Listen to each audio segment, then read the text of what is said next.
মোহাম্মদপুর সন্ত্রাস মুক্ত হবে। মোহাম্মদপুরের ব্যবসায়ীরা ইনশাআল্লাহ আপনাদের আর চাঁদা দিতে হবে না। মোহাম্মদপুরের মায়েরা আমার, আমি আপনাদেরকে আশ্বস্ত করতে চাই, আপনাদের সোনার সন্তানদেরকে মাদকের করাল গ্রাস মোহাম্মদপুরে আর ধ্বংসের দিকে ঠেলে দেবে না ইনশাআল্লাহ।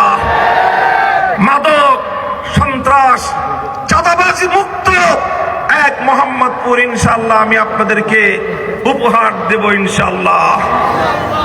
তবে কথা হলো এই, আজ একটি দল, একটি গোষ্ঠী মোহাম্মদপুর, যেটা ইতিমধ্যে ঢাকাবাসীর কাছে ক্রাইম জোন হিসেবে, কিশোর গ্যাং এবং মাদকের সাম্রাজ্য হিসেবে পরিচিতি পেয়েছে, সেখানে একজন লোক প্রার্থী দিয়েছে পারিবারিকভাবে, যার বাবা ছিল আন্তর্জাতিক পর্যায়ের অস্ত্র ব্যবসায়ী।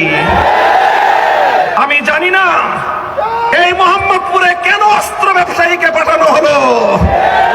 আমাদের মোহাম্মদপুরকে আবার তোমরা মাস্তানি এবং গুন্ডামির আখড়ায় পরিণত করতে যদি চাও, আমরা যে কোনো মূল্যে তোমাদের সেই ষড়যন্ত্র, সন্ত্রাস, গুন্ডামির এই ষড়যন্ত্র আমরা রুখে দেব ইনশাআল্লাহ।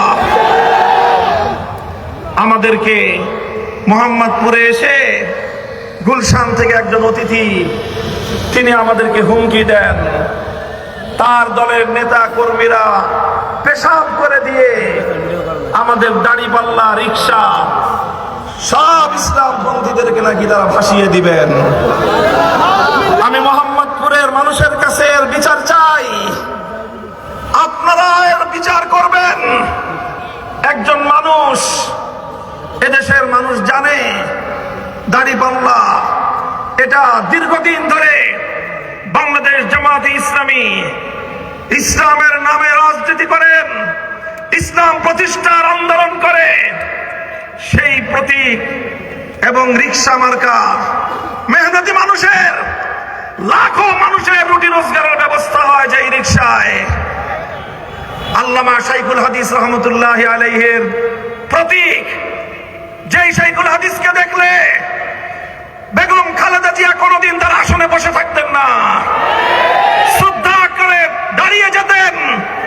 আজ সেই অস্ত্র ব্যবসায়ীর ছেলে এসে মোহাম্মদপুরে হুমকি দেয় যে তারা পেশাব করে শাইখুল হাদিসের রিক্সা সহ সব ভাসিয়ে দিবেন।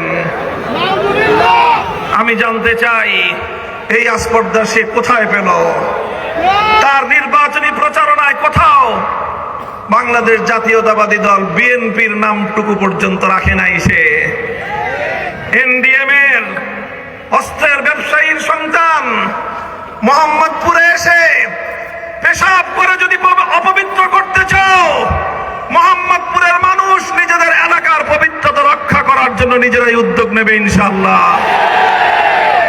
আমি আপনাদেরকে বলতে চাই, ইনশাআল্লাহ আপনারা যদি আমাকে ভোট দিয়ে নির্বাচিত করেন, আমি জাতীয় সংসদে গিয়ে আল্লাহর কোরআনের কথাগুলো তুলে ধরবো ইনশাআল্লাহ।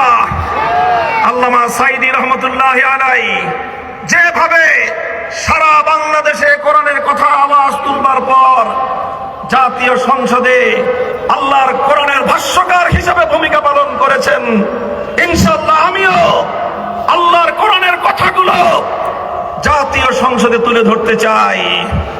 আমি বাংলাদেশের সেবা এবং খেদমত করতে চাই। মোহাম্মদপুরের কিশোর গ্যাংদের কিশোরদেরকে আমি সংশোধন করতে চাই। একটি সন্ত্রাস মুক্ত, চাঁদাবাজি মুক্ত এবং একটি মাদক সাম্রাজ্য মুক্ত মোহাম্মদপুর আপনাদেরকে ইনশাআল্লাহ উপহার দিতে চাই। মোহাম্মদপুরের মা বোনেরা, আপনাদের অনেক আবদার, অনেক দাবি দাবা রয়েছে, সব কথা বলার সময় নেই। নির্বাচিত হলে অন্তত আমাদের এই বৃহত্তর মোহাম্মদপুরের মধ্যে শুধু মা বোনদের জন্য নিরাপদে বিচরণ করার জন্য এবং বিনোদনের জন্য একটি সুন্দর এমন একটি পার্ক তৈরি করব ইনশাআল্লাহ, যেখানে নিরাপদে আমাদের মা বোনেরা সকাল সন্ধ্যা একত্রিত হতে পারবেন, সামাজিক কর্মকাণ্ডে মিলিত হতে পারবেন এবং তাদের জন্য নিরাপদ পরিবেশে তারা সেখানে বিনোদন এবং পায়চারি করতে পারবেন ইনশাআল্লাহ। আমি মোহাম্মদপুরের প্রশাসনকে লক্ষ্য করে একটি কথা বলতে চাই। আজ সকল শীর্ষ সন্ত্রাসীরা বেগম খালেদা জিয়ার ঘোষিত 23 শীর্ষ সন্ত্রাসীর একজন সহ সকল শীর্ষ সন্ত্রাসীরা আজকে রিকশার বিপক্ষে মাঠে নেমেছে। তারা জনগণকে ভীতি প্রদর্শন করছে। এই সকল শীর্ষ সন্ত্রাসীরা যারা জেলে বন্দী থাকার কথা, তারা আমার মোহাম্মদপুরে এসে আমার ভোটারদেরকে ভীতি প্রদর্শন করবে, এই দৃশ্য আমরা দেখতে চাই না। আপনারা নির্বাচন কমিশনের পক্ষ থেকে যেই কথা বলা হলো, সকলেই বলেছেন 400 মিটারের মধ্যে ক্যামেরা নিয়ে যাওয়া যাবে না। তার অর্থ এটা ভয়াবহ এক ইঙ্গিত করছে। আমি নাহিদ ইসলামের সাথে সুর মিলিয়ে বলতে চাই, আমরা অনেক সংগ্রাম করেছি, 15 বছর লড়াই করতে করতে আমরা ক্লান্ত। এবার বাংলাদেশটা গড়ার জন্য একটু মনোযোগী হয়ে আমরা শান্তিপ্রিয়ভাবে কাজ করতে চাই। জনগণের ভোটের অধিকার যে রক্তের মাধ্যমে প্রতিষ্ঠিত হয়েছে, যদি এই সকল দুরভিসন্ধির মাধ্যমে জনগণের ভোটাধিকার নিয়ে ছিনিমিনি খেলবার কোনো পায়তারা করেন, আমরা আবার জুলাই যুদ্ধের হাতিয়ার নিয়ে মাঠে নামবো। আমরা কিন্তু জনগণের ভোটের অধিকার প্রতিষ্ঠিত করা ছাড়া ঘরে ফিরবো না ইনশাআল্লাহ।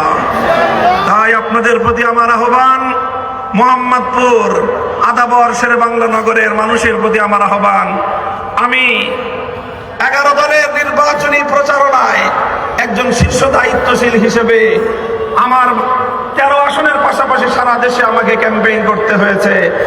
আমি আপনাদের সকলের দ্বারে দ্বারে যেতে পারি নাই। আমার অবশিষ্ট সময়টুকুতে আপনাদের কাছে করজোড়ে অনুরোধ করব, আপনারা প্রত্যেকে একজন মামুনুল হক হয়ে সকলের কাছে আমার পক্ষ থেকে আহ্বান পৌঁছে দেবেন ইনশাআল্লাহ। একটু অপেক্ষা করেন।